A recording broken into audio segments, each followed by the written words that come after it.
What's up, everyone? This is Nate, and I'm back with another Out of the Theater review. Now, tonight, I went to see in IMAX Dune Part 2, and I'm going to give you my spoiler-free thoughts. Will not give you any spoilers on the movie, as always, but before I get into the review, if you would, please consider subscribing to the channel.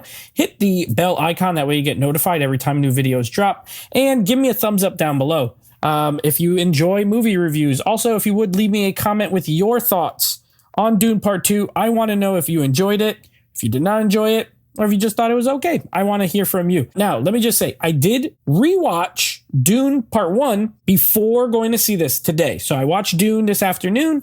Then I went to see this in IMAX. Yeah, I got some thoughts on it. To be honest, I thought this movie was pretty great. Now, I thought the first one was great as well. I gave the first movie a 9 out of 10. And this movie I thought was great in some different ways, but in some similar ways. Let's get out what's similar here. First of all, the movie looks incredible. Absolutely amazing. The visual effects are top notch. This is one of the best looking movies that I've seen in a while. Has some of the best effects that I've seen in a long time. And it really puts a lot of these other movies to shame. I know the budget was high. I think it was like 190 million, I want to say. This movie cost less than the Marvels, for example, and looks a billion times better. Like, when you use your money correctly, these are the results you get. And I think the movie is gorgeous. Denis Villeneuve absolutely knows how to direct one of these movies. The cast is great. Performances are really, really good. I really like Timothee Chalamet in this movie. I liked him in the first one too. And I really liked him in this. I think he does a great job in the role. I liked Austin Butler. He's a new character for this storyline. He plays a villain. And I thought he was super cool. Not only did he have a cool look, but just the performance, I thought it was really good. I thought he was fantastic. Rebecca Ferguson, she's always good. Josh Brolin returning. A small role, not in it a ton, but he was solid. But really across the board, I mean, I know Florence Pugh's in some of the trailers. She's not in the movie much. Christopher Walken, not in the movie much. It mostly focuses on Paul Atreides, of course, Timothée Chalamet, and Zendaya's character. She's okay. I mean, she's probably the weakest link in my opinion. I think she's a good actress, but I think this role, to me, it could have been anyone. She doesn't really do anything that stands out performance-wise, whereas I think everyone else is really, really well cast. So I think the performances are great. The acting is good. On a technical level, there's no problems with this. The Hans Zimmer score, great again. I think the score was a little better in part 1, but here it's great. There's a scene towards the end. It's like an action scene, and it has these like drums, heavy drums, and it really reminded me of The Dark Knight Rises, which is one of my favorite Hans Zimmer scores. I really like that score, and it reminded me of that, so I was like, this is pretty awesome. As far as the battle scenes go, there's more action in this than in the first, but there's not a lot of action. It's not an action movie. The story doesn't call for a ton of action. There is some scenes where the Fremen are kind of stopping the Harkonnen, the bad guys, from like harvesting the spice. And so they have like a couple of fight scenes there. They look incredible, but they're pretty short, but they're really good, really well done.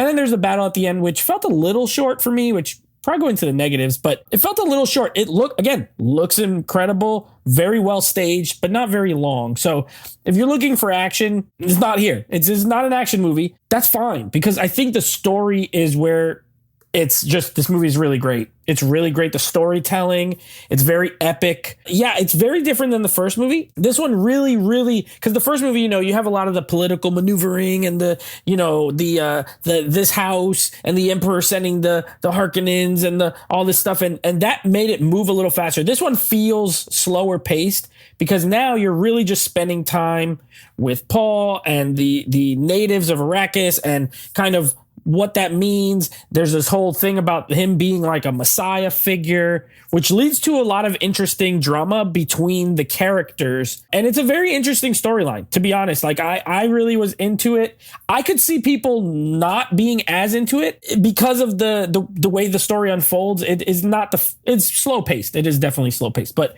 I didn't care. I was totally into it. I was really, really intrigued the whole time. I did a little research. From what I understand, this is very accurate to the book. They sped up a few things, and they might have removed a couple of things, but probably like 90% accurate.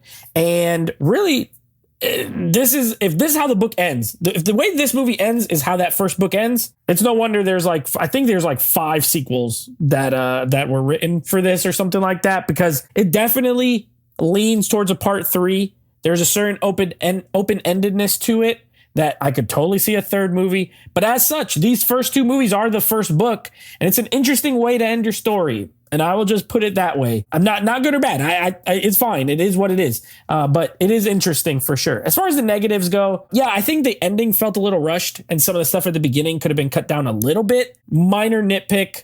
Other than that, because it affects the pacing a little bit. But other than that, I thought this movie was great. I especially love when they go to the Harkonnen planet. The way it looks, it's all like black and white, and oh my gosh, it looks so cool. So it was awesome. Visually, a spectacle, a good, epic sci-fi film. I'm going to give it a 9 out of 10 as well. I would put it about on par quality-wise as the first one. I think I like Dune Part 1 a little better story-wise, but both of them are great. Together, they make one really great story. So I really enjoyed it. 9 out of 10 from me. Again, let me know down below what you thought, and I will be back next week with another Out of the Theater review. Either Kung Fu Panda 4 or Imaginary. I don't know yet. It'll be one of those. But until then, take it easy.